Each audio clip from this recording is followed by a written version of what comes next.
This is certainly the case with our next strange account. This legend usually involves a Mr. Fix-It of some kind.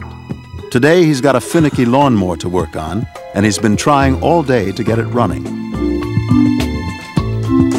Frustrated after hours of effort, he decides to take a break. And he leaves a mess behind when he's done, including a puddle of oil and gasoline. Later, his wife discovers the mess and decides to clean it up herself.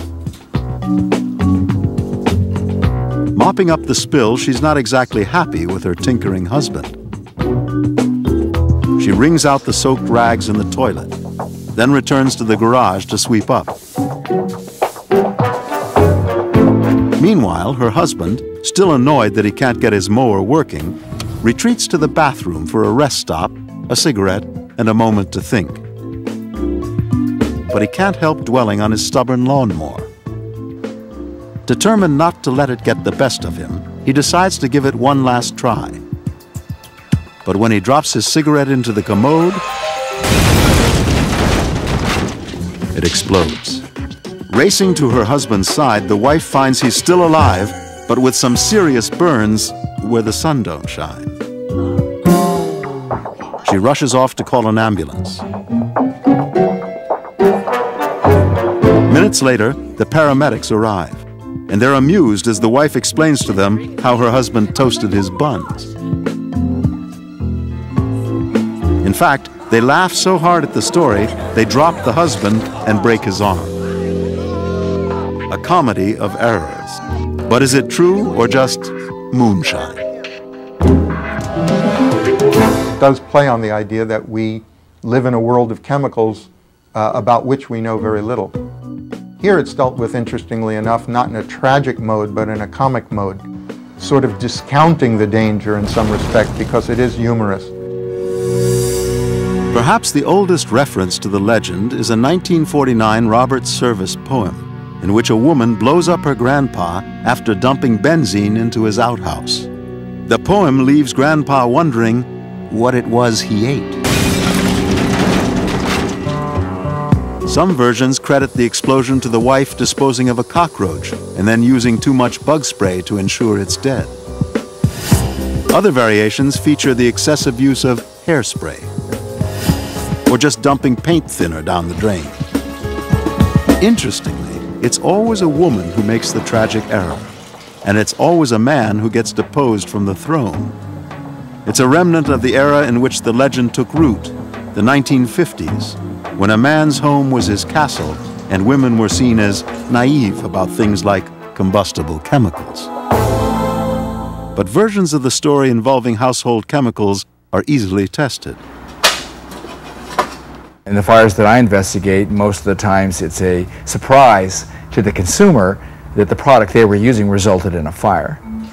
Ironically, the house fires that I look at where cleaning products were the cause, it's in cases where people are using products that weren't intended to be cleaning products, such as gasoline, solvents, flammable materials of that nature. Conducting an investigation, fire investigation, is sort of like trying to solve a puzzle. You begin this scientific process of identifying what fuels have burned in the initial heat source that came together and started a fire. It's sort of like archaeology. So what does science say about the explosive potential of chemicals usually found around the house? Well, we tested glass cleaner, a multi-purpose cleaner, toilet bowl cleaner, liquid detergent, and bleach. And we always got the same results. No flames, no explosions. If the urban legend was true, I would suspect that the products used to clean that bath then were not common cleaning products, rather some type of flammable liquid. And in our version of the legend, the flammable liquid is gasoline. But as this demonstration reveals, even gasoline won't explode a commode. The worst thing the victim might suffer is a fricasseed fanny. Our legend seems to be circling the drain. But we can't just dismiss it because a 1998 study in PM Engineer magazine documents that exploding toilets are a real phenomenon. It can only happen in a high-rise plumbing system. A flush valve toilet, similar to what you'd find in an office building, has the ability to hold a large slug of water, and when a large slug of air is pressurized behind it, that large slug of water is launched into the toilet at almost 400 miles an hour. That force is what makes the toilet explode. It has only happened, to my knowledge, once in a high-rise building. In fact, you're more likely to be hit by lightning than by this problem. And this event isn't the source of the urban legend. To put the story of the detonated derriere to the real test, we have to see what a porcelain pulverizing blast would really look like, and what it would do to a seated subject.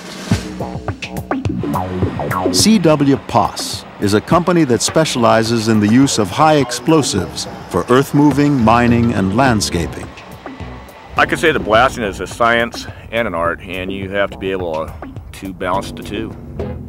The science part is mathematical computation. The art of it is grab it by your pants, guys. With safety the top priority, they agreed to bring our urban legend to life with a test dummy and a toilet. The dynamite that we used here today, it shoots about 18,000 feet a second, and it's probably got about 1.5 million pounds per square inch of pressure at the detonation. Basically, the column of explosive consists of a blasting cap, which is the initiator, then you have the booster, and then you have the column of explosives, which is a free-flowing material. This first test is with half a stick of dynamite. Once the scene is set and the explosives are in place, it's time for blastoff. Slow motion replay reveals that the dummy is not just blown out of his seat, but out of his pants as well. And just to be absolutely sure, we couldn't resist trying it with a full stick of dynamite.